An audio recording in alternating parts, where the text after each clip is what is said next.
Thank you.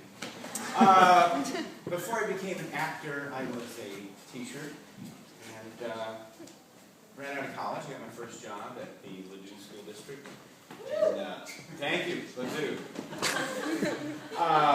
In St. Louis, Missouri, and they had a little get-together with teachers before school started, and we wore little name tags, you know, that's what my name is, and for the first time in my life, I actually put my real name on there, Kurt, instead of like, Dick Woodcock, or Jerry Tambanana Johnson, or Screen Door McNertney. You know, I just kind of mix it up, you know, kids love it. So,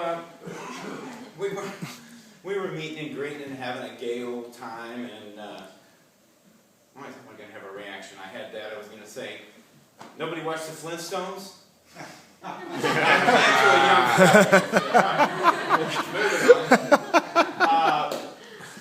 So, meeting people, and I see a woman named Jan, and I say, hi Jan, and she says hi, and I say, what's your last name? And she said, De La Fuente. I said, oh. I repeated what I thought I heard. No, no. De La Fuente. De La Fuente. No, no, no, no. It's like, it sounded like it. Okay. She's like, Fuente. And I was like, De La Fuente. And she's like, no, forget it, you know. And she was like, held up a hand gesture, and she used all her fingers, which was nice. And she had it. Okay.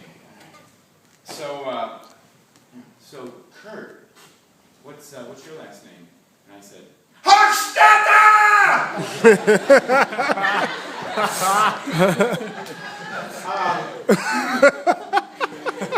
over winter break, as I call it here in school, I went back home to St. Louis, and I was in the line at the local IGA to get some food items, and a woman in front of me, I don't know, she was about 75 years old, and you know, you kind of look at magazines and stuff, and she was looking at People magazine or something, and such and such celebrity had broken up with such and such other celebrity, they were getting a divorce, and she was like, she started talking to me, fine, I didn't think else to do.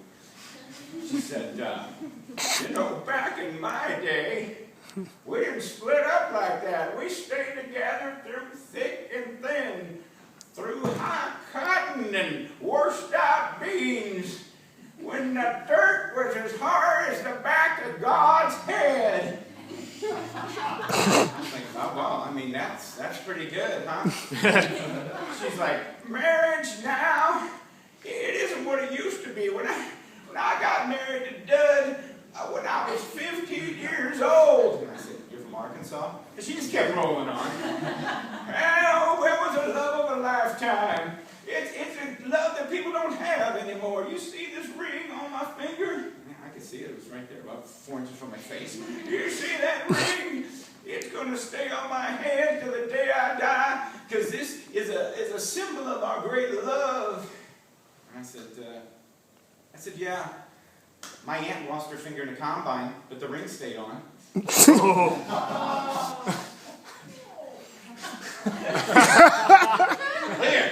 Back to my checkered career as a teacher. It was kind of a series of penthouse to outhouse kind of affairs.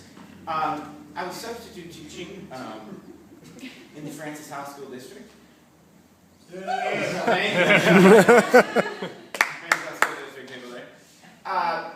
And I would sub at this school, Francis House North High School, and I'm not kidding you, every day I would hear something like, Would Norman Russbacher please report to the assistant principal's office? and after a little while, I was like, every time I come in, I check my sheets. Oh, thank God, it's not Norman Russbacher. And every day, Would Norman Russbacher please report to blah, blah, blah. I mean, so every time I don't know how many days I said that. Let's say 15, 18. And I was feeling pretty good. I don't think I checked the sheets.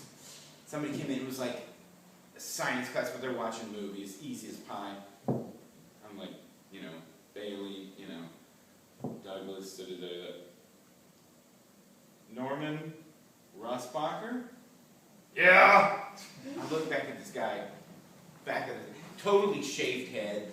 He's sitting down, he's got this look. And I was like, oh shit, I better not do anything to get this guy upset. And I was like, whoa, today's an easy day, everybody. We're just going to show a film. Watch it. If you feel like taking a nap, that's okay. We're going to play it real loose. You need bathroom pass? I'm your guy. Let's just get along. But before I get the movie started, he walks up. I was dealing with something, and all of a sudden he walks up. Mr. Keller. Yeah? He goes, my name's Norman Russbacher. I was like, yeah, I noticed that when you raised your hand. Is there anything I could do for you? He goes, yeah, I wanted to know something. I'm like, okay. He goes, do you remember me? No, I've never seen you before. I don't think our paths have ever crossed. If I would have ever seen you, you would have known, because I would have shaken your hand and said, what a pleasure it is to meet you. I might have taken you out for a steak and shake dinner or something. It would have been great. Seems like you don't remember me. Should I? He's like, remember I used to come over to your house when I was a little kid? And I'd knock on the door, and I'd say, you want to come out and play basketball? And my brother would come over too, and then you'd come out and you'd play, and you'd help us ride our bikes and stuff. And I was like, Norman? He was like, yeah, I remember you guys. And his parents were just, I don't know exactly, but there were stories that was just horrible. And he goes, oh, it's so good to meet you. And I'm like, I was kind of feeling okay then. What's with the shaved head, Norman? He's like, this is representing a whole new start in my life, clean, shaved. I'm like, oh, that's great. He kind of told me some of his hopes and dreams, and he was really, and I was like, oh, I just never, knew your last name was Russbacher. And he's like, that's kind of a silly name. I guess I was kind of ashamed to mention it. I said, well, at least it's not Hochstetter.